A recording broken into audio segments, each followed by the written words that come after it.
दोस्तों, सोनम वांगचुक जी पिछले 18 दिनों से दिल्ली के जंतर मंतर पर अनशन के लिए बैठे हैं, भूख हड़ताल के लिए बैठे हैं। मुद्दा साफ है, नीट पेपर परीक्षा में हुई धांधली को लेकर देश के शिक्षा मंत्री से उनका इस्तीफा मांगना। लेकिन क्यों केंद्र की मोदी सरकार उनके सामने झुकने को तैयार नहीं है? सीजेपी और सोनम वांगचुक, अभिजीत दीपके, ये लोग उतना समर्थन नहीं पा रहे हैं, जिसके चलते वो लोग केंद्र की मोदी सरकार को अपने सामने घुटने टेकने को मजबूर कर दें।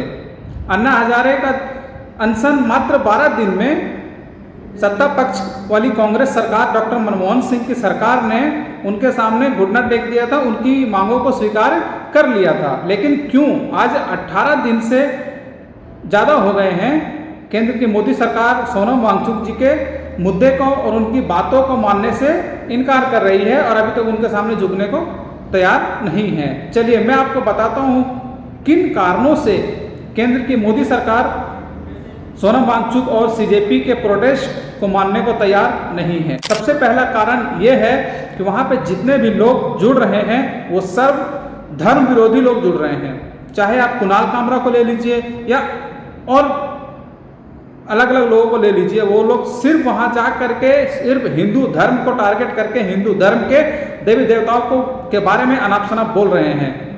अगर आप लोग की हिम्मत है तो आप किसी अन्य धर्म के बारे में बोल के दिखाइए, तो आप लोग को आपकी औकात पता चल जाएगी। आपके अंदर अगर औकात है तो आप लोग ईसाई धर्म के बारे में, इस्लाम धर्म के बारे में बोल के दिखाइए। नुपुर शर्मा का केस तो आपको याद ही होगा। ये भी बड़ी वजह है जिसके चलते केंद्र की मोदी सरकार सोनम वांगचुक के सामने झुकने को तैयार नहीं है।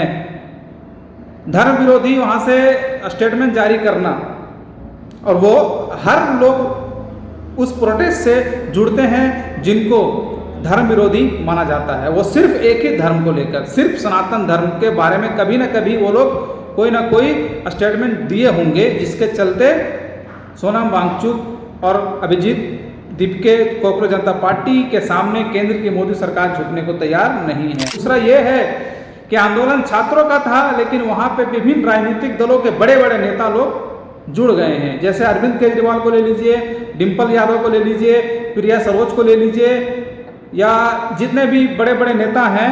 अभी तक वहाँ पे राहुल गांधी नहीं गए हैं, अखिलेश यादव नहीं गए, तेजस्वी यादव नहीं गए हैं, लेकिन कल हमारे झारखंड से डुमरी विधायक जयराम महतो भी चले गए हैं।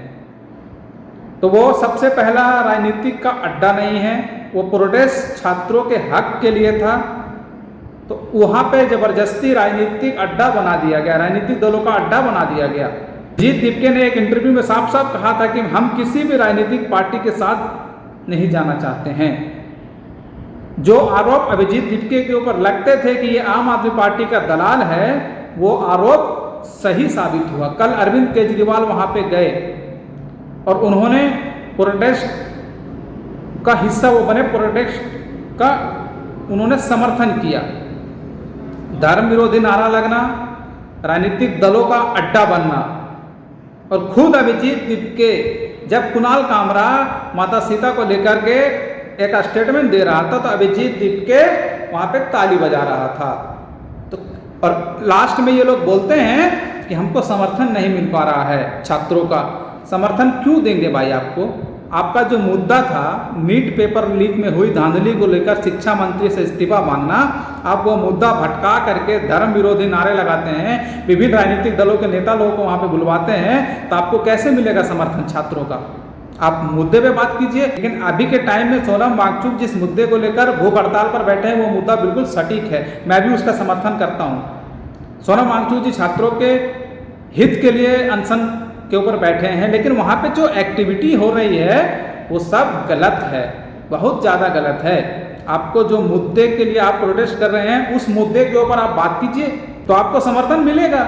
आज वहाँ पे स्थिति ये है, 1000 लोग भी वहाँ पे जुट नहीं पा रहे हैं, तो ये लोग कैसे मोदी सरकार को झुकाएंगे? खैर, इस विषय पर आपकी क्या राय है? आप अपनी राय जरूर दीजिएगा।